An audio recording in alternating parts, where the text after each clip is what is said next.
오늘 우리에게 주시는 하나님의 말씀 요한복음 20장 1절부터 18절 말씀인데요. 본문이 기니까 10절까지만 저와 여러분이 교독하겠습니다.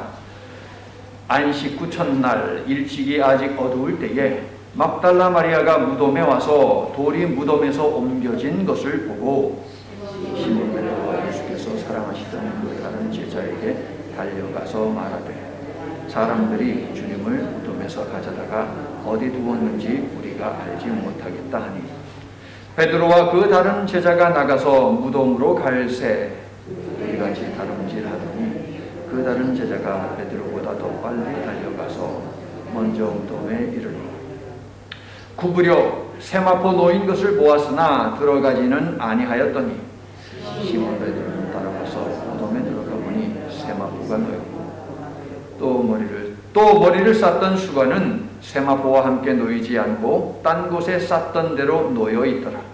그때 무덤에 먼저 갔던 그 다른 제자도 들어가 보고 믿더라. 그들은 성경에 그가 죽은 자 가운데서 다시 살아나야 하리라 하신 말씀을 아직 알지 못하더라. 이에 두 제자가 자기네 집으로 돌아가니라. 아멘. 아리마대 사람 요셉처럼 오늘 본문의 내용도 4개의 복음서 전체가 보도하고 있는 내용이 되겠습니다. 하지만 보도의 내용들을 비교하면 차이가 제법 많이 나는 것을 발견할 수 있습니다. 그럼에도 불구하고 하나의 이야기로 재구성해서 여러분들에게 말씀을 전하고자 하는데요. 저 뒤에 길다란 종이로 제가 만들어 놓지 않았습니까? 집에 가서 여러분도 한번 여러분 나름대로 이야기를 재구성해 보시면 좋을 것 같습니다. 아리마대 사람 요셉이 당돌하게 빌라도를 찾아가서 예수님의 시신을 가지고 와서 니고데모와 함께 장례를 치렀습니다. 그리고 예수님의 시신을 무덤에 안치했지요. 이 모습을 지켜본 사람들이 있으니 막달라 마리아와 그리고 알페오의 아내 되는 마리아 두 사람입니다. 뿐만 아니라 또 다른 여러 여인들도 예수께 드리기 위해서 향품과 향유를 준비해서 왔다 하는 것을 발견할 수 있습니다. 즉 여러 명의 여인들이 예수님의 시신이 안치된 새 무덤 앞에 와 있었다 하는 것이 예수님이 돌아가시고 다음 날이 되었습니다. 대제사장들과 바리새인들 즉 유대 종교 지도자들은 안식일인데도 불구하고 이방인 빌라도를 찾아옵니다. 목적이 무엇입니까? 부활 조작론을 제기하면서 3일 동안은 무덤을 단단히 지켜야 한다. 그렇게 함으로 예수의 시신을 훔쳐가지 못하게 해야 한다고 주장합니다. 자, 죽음과 관련해서 3일이라고 하는 시간은 무슨 시간입니까? 자, 유대 지역은 많이 덥지요. 가끔씩 사람이 실신하는데 그것을 죽은 것으로 착각할 때가 있습니다. 그래서 실질적으로 분명히 이 사람이 죽었는데 다시 살아나는 일들이 역사 속에서 있어 왔습니다. 그래서 유대인들은 믿었습니다. 이틀 동안은 영혼이 죽은 이 사람한테 들어올까 말까 갈등하는 시간이고 대신에 3일째가 되면 영혼은 완전히 떠나서 이 사람은 분명히 죽은 것이다 라고 그렇게 확신했거든요. 그러므로 3일째는 무슨 시간입니까? 죽은 영혼이 결코 돌아올 수 없는 확실히 그 사람이 죽은 시간이 되겠습니다. 게다가 예수님은 어떤 분이십니까? 죽은 지 4일째 된 나사로를 죽음에서 살리신 분 아니십니까? 그리고 예수님은 공공연하게 말씀하셨습니다. 내가 죽으면 3일 만에 다시 살아날 것이다. 그래서 이 유대 종교 지도자들이 빌라도를 찾아와서 무덤을 단단히 지켜야 합니다 라고 요구했던 것이죠. 빌라도가 말합니다. 야, 너희들한테 경비병이 있잖아. 너희들한테 군인들이 있으니까 걔네들 데려다가 무덤을 단단히 지켜라. 가서 힘대로 굳게 지켜라. 이렇게 말을 했습니다. 자, 유대 종교 지도자들은 경비병을 데리고 갑니다. 그리고 여기 무덤이 있으면 큰 돌을 갖다가 그 앞에다가 탁 막아놓지 않았겠습니까? 그런데 무덤을 이렇게 딱 막아놓은 다음에 여기에다가 인봉을 했습니다. 인봉을 어떻게 했을까? 당시에 초를 녹이는 거예요. 초를 녹여가지고서 여기를 씨를 하는 거죠. 이렇게 막아버리는 것이죠. 그런데 만약에 이 무덤을 돌을 갖다가 누가 옮기면 어떻게 될까요? 씨를 해놓은 것이 파괴가 되겠죠. 그러면 그 사람에게 책임을 분명하게 물을 것입니다. 가뜩이나 다른 사람도 아니고 그 지역에서 가장 정치적으로 힘이 있고 권위가 있는 로마의 총독이 명령을 내린 로마 총독의 인공입니다, 여러분. 그런데 그것을 파괴했다? 그 사람은 붙잡히면 죽습니다. 거기에다 더해서 예수님을 죽인 장본인들이 무덤을 경비병들을 데려가서 봉인을 하고 그리고 자기들의 군인들을 거기에다가 심어 놓았으니 얼마나 철저히 예수님이 안치된 그 무덤을 지켰겠습니까, 여러분? 그들은 시신이 도난당하지 않도록 하여 경계도 꼼꼼하게 함으로 부활 조작 음모가 있다 하더라도 그것이 실행되지 못하게 분명하게 막으려고 했을 것입니다. 100% 틀림없습니다. 예수님의 시신이 안치되고 군인들이 그곳을 지켰습니다. 자, 그렇게 하루가 또 지났습니다. 그리고 안식 후 첫날, 우리가 주일이라고 부르는 그날, 예수님이 죽으신 지 3일째 되는 날이 되었습니다. 이른 새벽입니다. 막달라 마리아와 알페오의 아내 마리아와 세베대의 아내 살로메, 그리고 헤롯 왕의 청지기였던 구사의 아내 요한나, 이름이 이렇게 공개되고요. 그리고 다른 여자들이 그곳을 찾아왔습니다. 최소 몇 명이에요? 4명은 이름이 공개되고 그 다음에 여자들이라고 했으니까 최소 6명, 6명 이상의 여인들이 거기에 있었다 하는 것이죠. 향품을 가지고 무덤에 갔습니다. 혹시 무덤에 갈 수 있다면 향품을 예수님의 시신에 넣으려고 했던 것이죠. 장례 풍습에 따라서. 그런데요, 기이한 일이 벌어졌습니다. 예수님이 돌아가신 후 지진이 나고 바위가 날아가고 죽은 성도들, 잠자던 성도들이 일어났다라고 유일하게 보도한 마태는 예수님이 돌아가신 3일째 예수님이 묻혀있는 그 무덤 근처에 지진이 일어났고 천사가 하늘에서 내려와서 그 돌을 움직였고 그리고 그 위에 천사가 앉았다라고 보도를 하거든요. 그 천사의 모습은 번개 같고 입은 옷은 눈같이 하였습니다.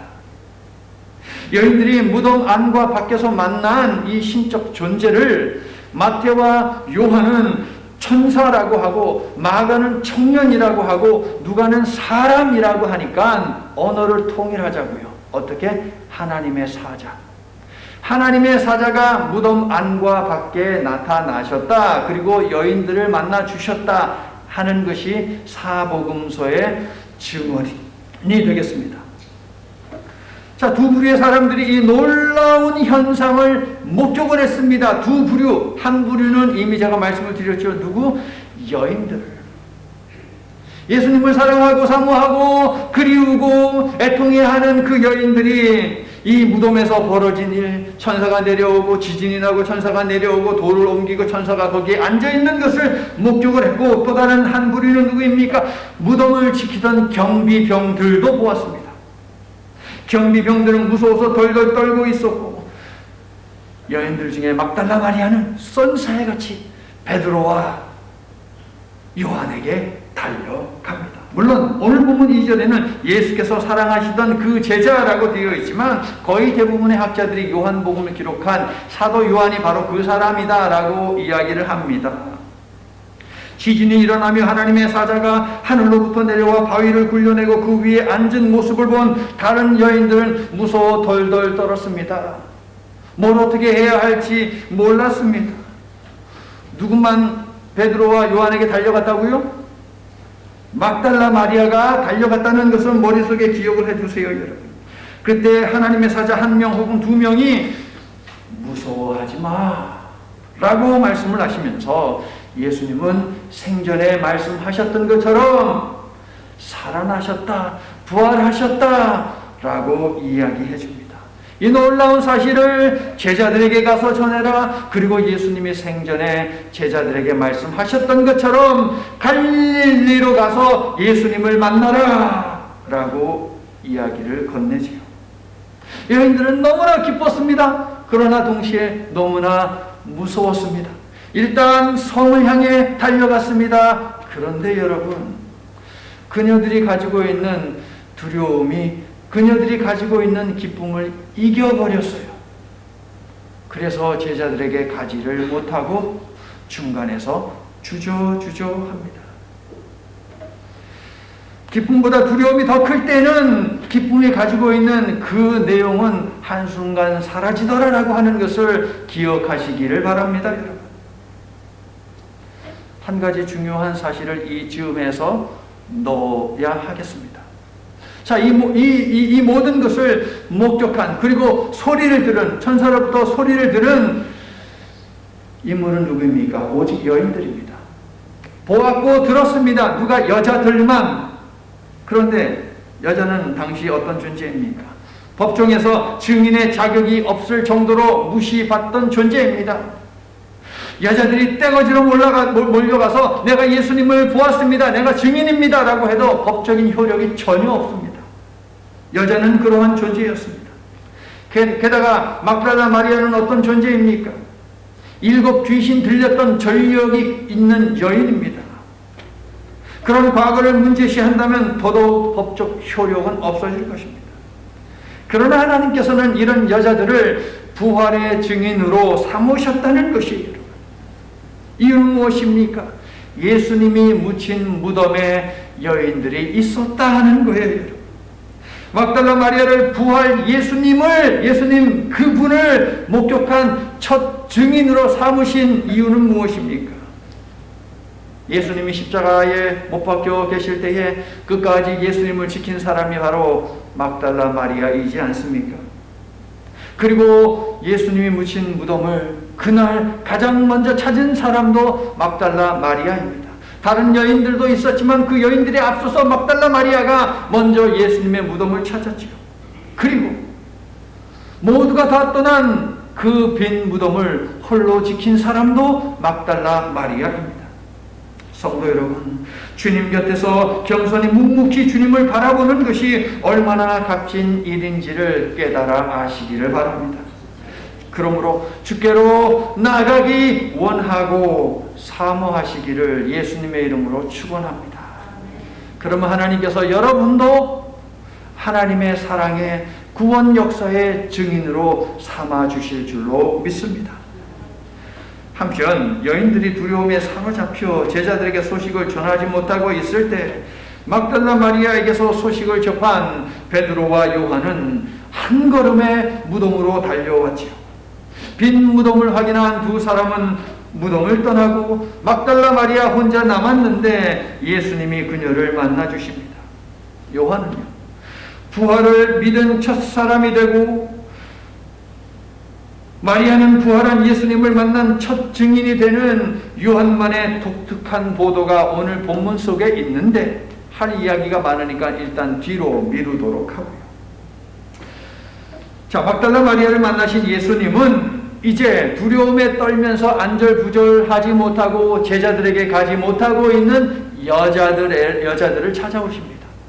그리고 그들에게 이렇게 말씀하시지요. 샬롬, 평화가 너에게 있을지어다. 부활 예수님을 다수의 여인들이 만나는 순간인데 그 순간 두려움에 짓눌렸던 그들의 기쁨이 치고 올라와서 이제 두려움을 짓눌러버립니다. 기쁨이 이깁니다. 여인들은 예수님의 발을 붙잡고 경배하지요. 두려워하지 말고 천사가 너희들에게 지시한 알려준 그 이야기를 제자들에게 가서 전하라. 이제 여인들은 사도들과 그 외 다른 사람들에게 가서 보고 들은 것을 기쁨으로 담대하게 전하게 됩니다. 그런데 여러분, 여인들이 이야기를 전했을 때에 사도들의 반응이 쎄합니다. 여자들의 말을 허탄한 말로 취급했는데 여인들이 전한 하나님의 사자가 주신 말을 어리석은 말, 영어로 넌센스로 취급하면서 믿지를 않았어요.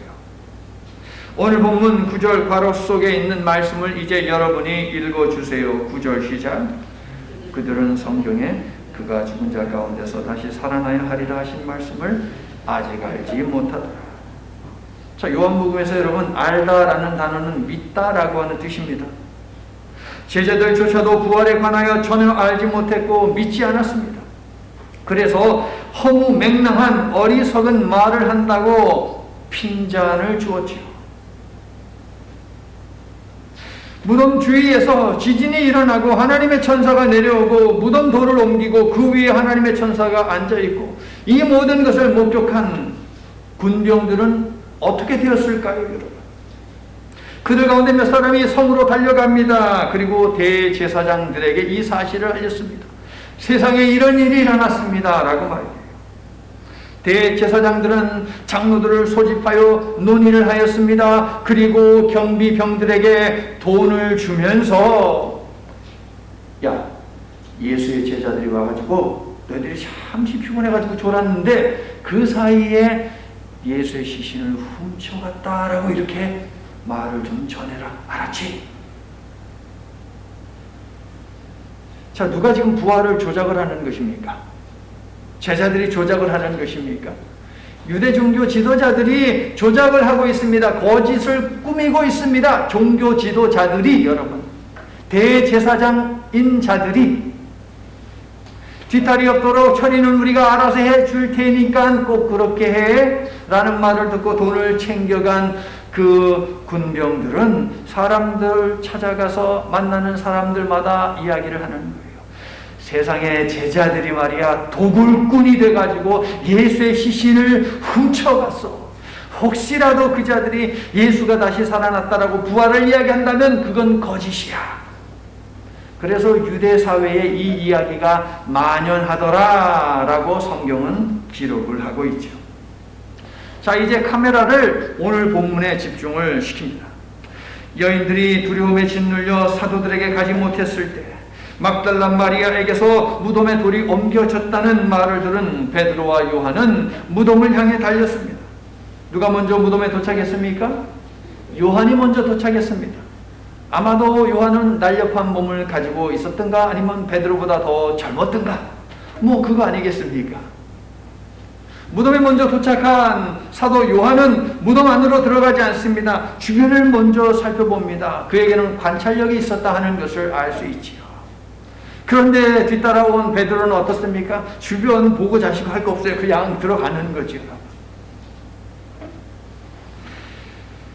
예수님의 몸을 쌌던 세마포가 한쪽에 놓여져 있고요.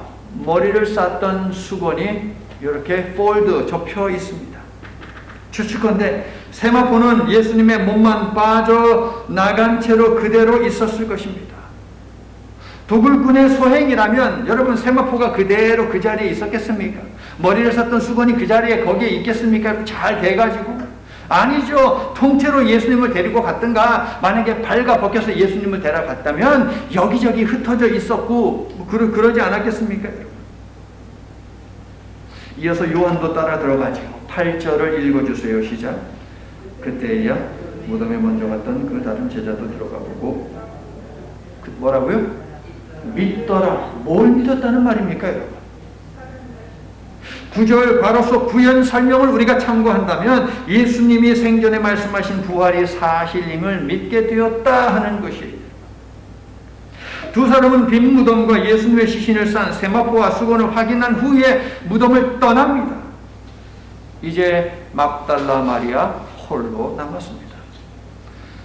막달라 마리아는 무덤 밖에서 서글퍼서 애통해하며 무덤 안을 들여다봅니다. 눈물 한 번 닦고 들여다보고 눈물 닦고 들여다보고 애통하면서 이따가 또 한 번 들여다보고 그때 뭔가 눈에 포착이 되는데 두 사람이 무덤 안에 앉아있는 거예요. 12절을 보세요. 하나는 예수님의 머리편에 다른 하나는 발편에 앉아있습니다. 그들이 왜 우냐고 묻지요. 마리아는 그들이 하나님의 사자들인 것을 알아차리지 못합니다. 13절. 아무래도 도굴꾼들이 든 것 같은데 내 주님을 옮겨간 것이 혹시 어딘지 당신들이 안다면 좀 알려주시면 안 됩니까? 마리아는 무덤에 끝까지 남았지만 부활을 믿어서가 아닙니다. 빈 무덤을 지키며 예수님과 함께 끝까지 하고자 하는 그 마음은 가상하고 고귀하지만 믿음의 마음은 아니었다는 거예요, 여러분. 이어지는 보도는 놀라운 사실을 우리에게 알려줍니다. 무덤에는 하나님의 사자들 뿐만 아니라 예수님도 계셨다는 거예요, 여러분. 하나님의 사자들과 대화를 나누는 마리아의 절망에 빠진 모습, 흐르는 눈물을 주체하지 못하는 얼굴, 떨리는 입술로 애원하며 나는 알지 못합니다 라고 반복하는 그 소리를 예수님은 모두 듣고 계셨고 그러한 모습을 모두 보고 계셨어요. 뭔가 인기척을 느꼈을까요? 마리아는 뒤를 탁 돌아봤습니다. 누군가 서 있지요. 뒤에 서 계신 예수님을 마리아는 보았습니다. 자, 보다에 해당하는 단어는 흐리멍텅하게 본 게 아니에요. 응시했다는 거예요. 응시, 여러분. Look at.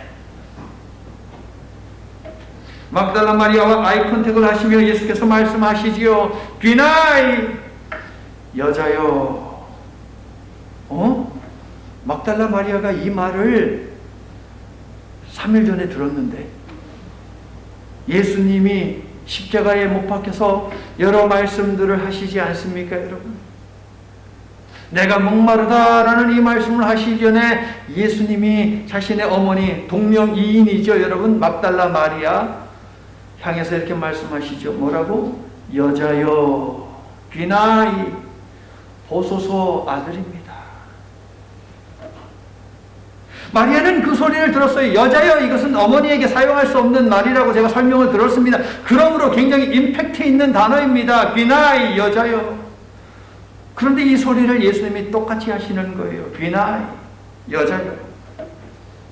하지만 마리아는 그 말씀을 하신 예수님이 자신이 찾고 있는 예수님인 것을 몰라요. 여자여, 어찌 울고 있느냐? 너는 누구를 찾고 있어? 마리아는 바로 앞에 예수님이 계신데도 모릅니다. 무덤 관리인으로 오해를 하면서 마리아가 뭐라고 말을 합니까? 혹시 당신이 예수님의 시신을 다른 데 옮겼습니까? 제발 나한테 좀 알려주세요. 예수님의 시신을 찾겠다는 심령으로 가득 찬 마리아이지만 부활의 예수님을 알아보지 못했다는 거예요. 성도 여러분, 어떤 종류가 되었든 왜곡된 집념, 고집, 자기 주장은 이렇게 무섭다는 것을 아시기 바랍니다. 이것들이 무너지지 않는 한 믿음은 싹 틀 수 없어요. 내 생각, 내 경험, 내 주장, 내 관념, 신념, 그런 믿음이 싹 틀 수 없어요, 여러분. 그게 바로 전부 다 가시, 그 다음에 돌쪽밭, 길가, 뭐 이런 거거든요, 여러분. 예수님은 이제 선한 목자가 자신의 양을 부르듯이 이렇게 마리아를 부르시죠. 마리아야. 바로 앞에서 자신의 이름을 부르시니 그분이 예수님인 것을 비로소 알게 된 마리아의 마음이 어땠을까요? 그제서야 마리아는 이분이 예수님이구나, 예수님이 여기에 나와 함께 계셨구나 라고 하는 것을 알고 선생님 하면서 예수님께 다가가죠. 예수님의 부활은 하나님의 사자들을 통해 막달라 마리아를 비롯한 여러 여자들에게 알려졌는데 예수님의 승천 계획은 예수께서 친히 마리아에게만 알리셨다는 거예요. 그러면서 사도들에게 전하라 하셨죠.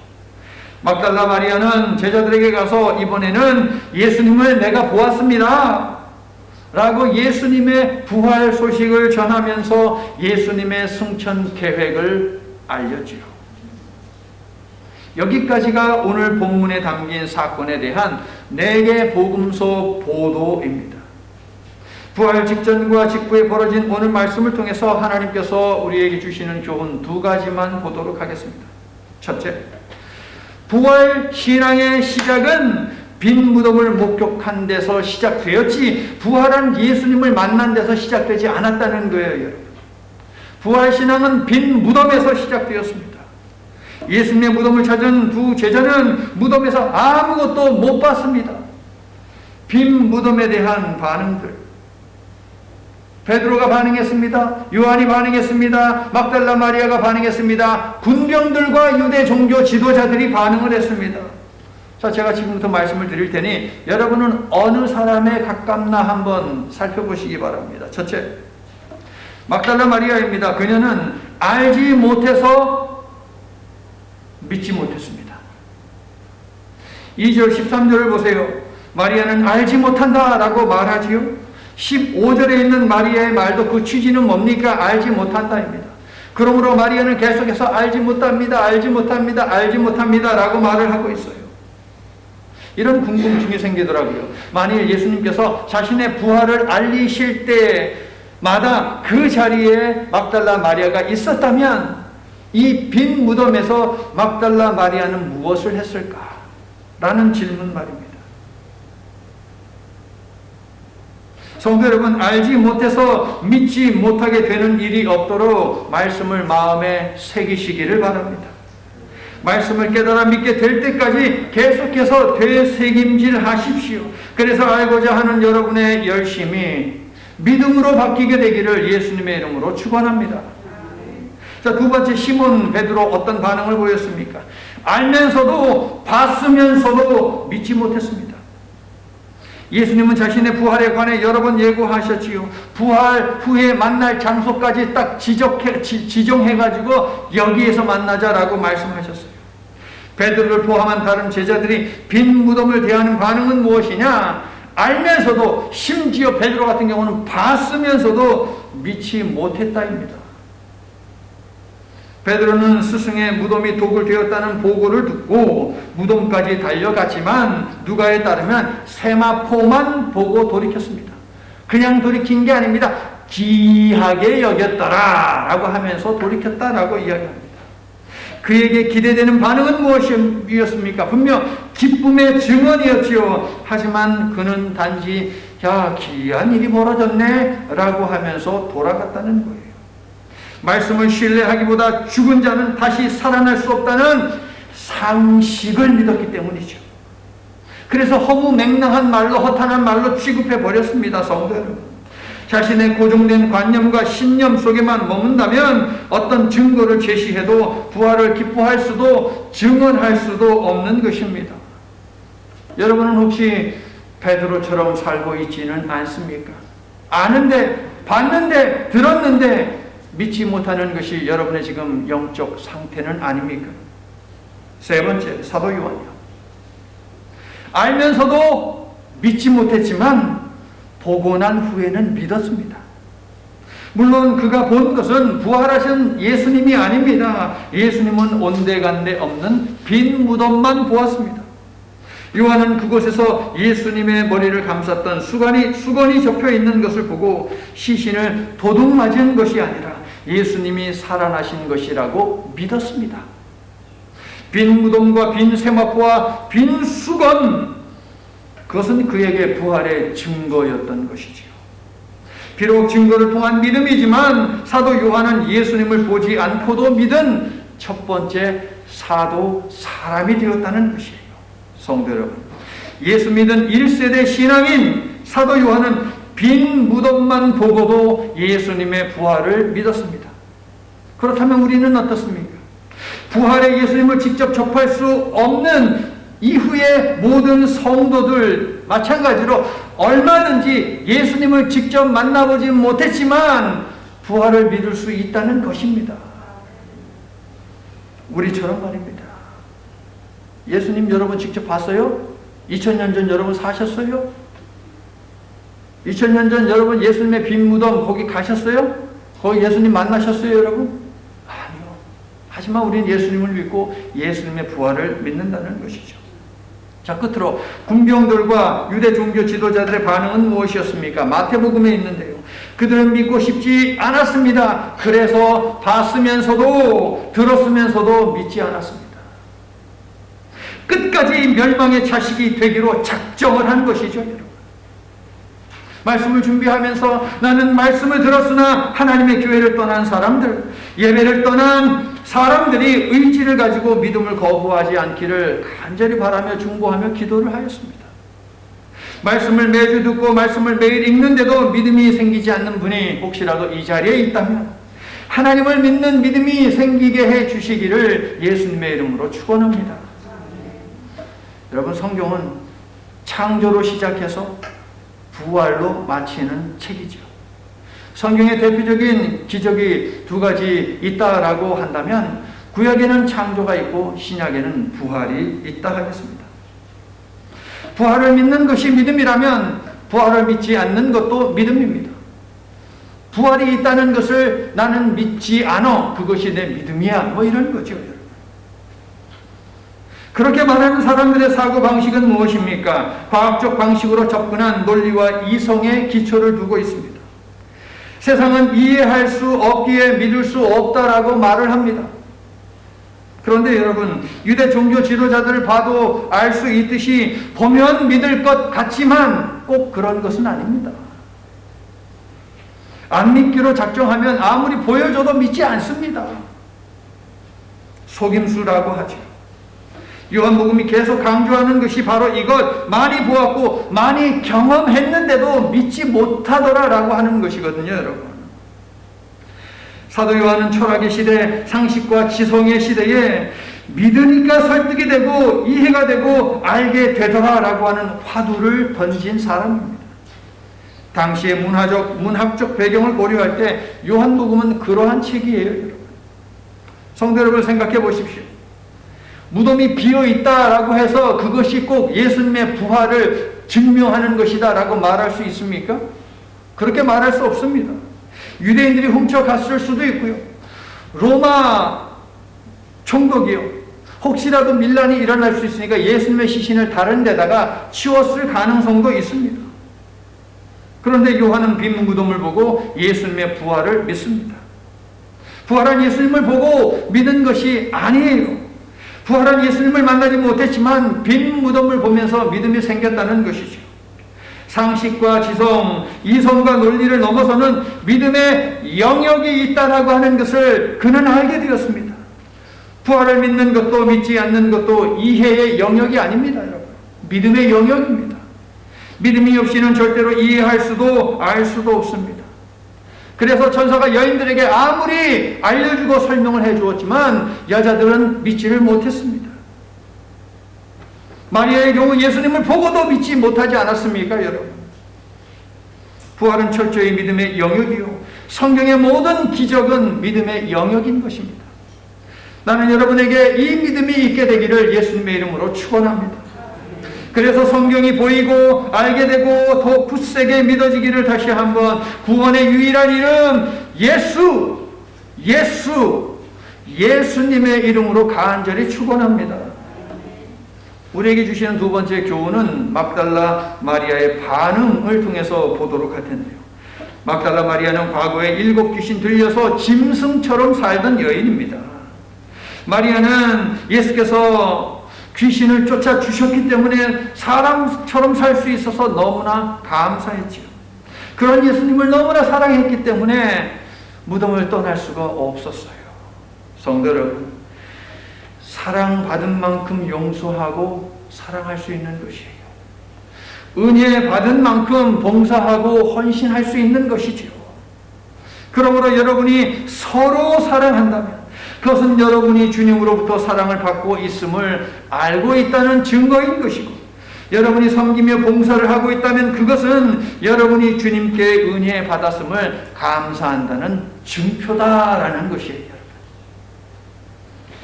무덤을 떠나지 않고 그곳을 지킨 것이 마리아의 첫 번째 반응인데요. 마리아를 비롯하여 무덤을 서성거리던 모든 여인들이 하나님의 사자를 만났다라고 하는 요 대목에 여러분 집중하시기를 바랍니다. 예수님의 최측근 베드로와 요한도 떠난 그 자리, 함께했던 여인들도 떠난 그 자리를 홀로 지킨 마리아는 드디어 그토록 찾던 예수님을 만났습니다. 부활의 첫 증인이 된 것이죠. 성도 여러분, 근묵자흑, 검은 것을 가까이 하면 내가 검게 되는 것이고, 근주자적, 빨간 것을 가까이 하면 내가 빨간 것 묻게 되어 있는 거예요. 무엇을 가까이 하느냐에 따라서, 누구를 가까이 하느냐에 따라서, 그리고 어디를 자주 가느냐에 따라서 나는 반드시 영향을 받게 되어 있습니다. 맞습니까? 나는 여러분이 찬양이 있는 자리, 기도가 있는 자리, 예배가 있는 자리를 가까이 하시기를 바라고, 그래서 하나님의 천사를 만나고 예수님도 만나시기를 예수님의 이름으로 축원합니다. 성도 여러분, 우리가 예배하는 이곳에 천사가 있습니다. 예수님도 계십니다. 성령님이 함께 하십니다.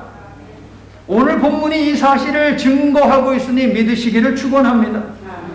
예배의 천사가 있고 예수님이 계심으로 우리를 새롭게 빚고 계심을 느끼며 그 만져주심에 나를 온전히 내어드리는 행위가 무엇이냐? 바로 예배잖아요. 못 봤으니까 없다고 우기지 마십시오, 여러분. 그것은 이성과 과학, 논리와 지식에 갇힌 자들이 빠지는 함정이에요. 못 봤으니까 없다. 예수님은 여러분과 동행하시며 훗날 여러분이 죽음을 기다리는 그 자리에도 반드시 함께 계신다라고 하는 이 사실을 믿으시기를 예수님의 이름으로 축원합니다. 마리아는 하나님의 사자들이 예수께서 말씀하신 대로 부활하셨다고 알려주었지만 지금 그녀의 머릿속에는 하나님의 사자들이 알려준 것이 전혀 없어요.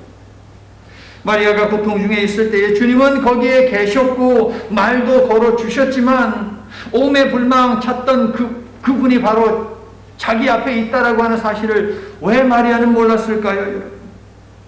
이러한 영적 한계를 드러낸 것이 마리아의 두 번째 반응입니다. 영적 한계. 영적 한계가 언제 찾아왔습니까? 기도를 많이 하고 금식도 하고 말씀 묵상을 게으르지 않는데도 알아보지 못하고 알아듣지를 못합니다. 영적인 기적의 역사가 일어나는데도 그것을 못 알아챕니다. 그래서 자꾸 울어요. 떼쓰고 좌절합니다. 지금 제가 누구 얘기하고 있는 거예요? 우리 얘기하고 있는 거잖아요.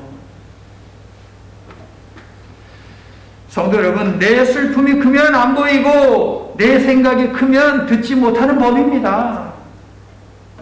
내 문제가 너무 크면 주님이 내미시는 손길이 보이지를 않아요. 여러분 동의하세요? 잘 알잖아요. 우리는. 성도 여러분, 여러분이 길이 보이지 않아 혼란스러워하며 절망하고 있을 때 주님은 거기에 계심을 기억하시기를 바랍니다.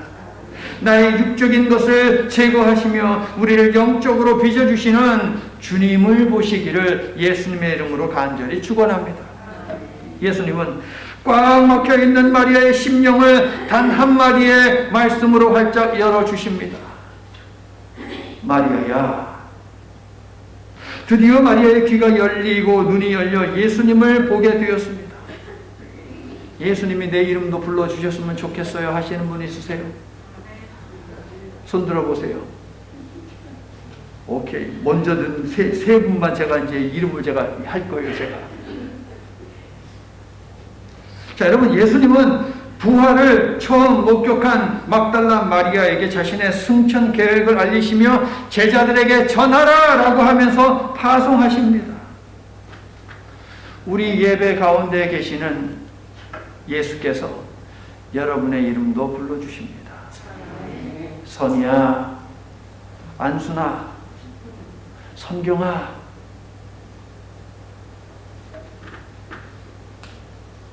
여러분을 부르신 예수님이 이제 여러분을 파송하십니다.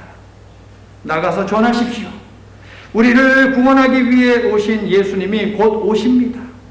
예수 믿고 구원받아야 합니다. 심판의 날이 있고 부활이 있습니다. 생명의 부활, 의인의 부활을 맞이하시기를 바랍니다. 라고 선포하십시오. 성도 여러분, 예수님이 여러분의 이름을 부르시니 위로받고 힘을 얻으십시오. 그리고 믿음과 소망과 사랑으로 나가서 예수님의 오심을 증거하는 증인으로 당당하게 기뻐하며 살아가기를 예수님의 이름으로 간절히 축원합니다.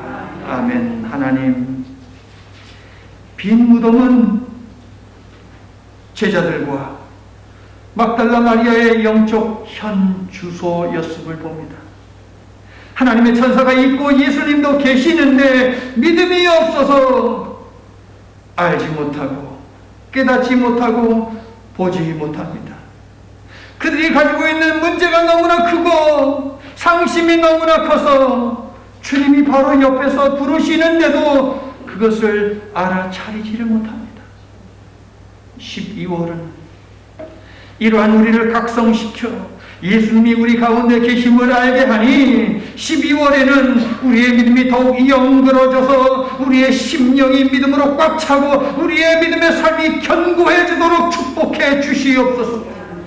고난과 시련의 한복판, 불안과 두려움의 한가운데에 있다 하더라도 우리의 시선을 십자가 능력의 예수님께 고정되게 하여 주시옵소서. 예수님이 약속하신 평안, 예수님이 성취하신 평안을 오히려 누리게 하여 주시옵소서. 기쁨과 감사로 찬양하며 사는 저희가 되도록 주님 꼭 붙들어 주시옵소서. 예수님 이름으로 기도드립니다. 아멘.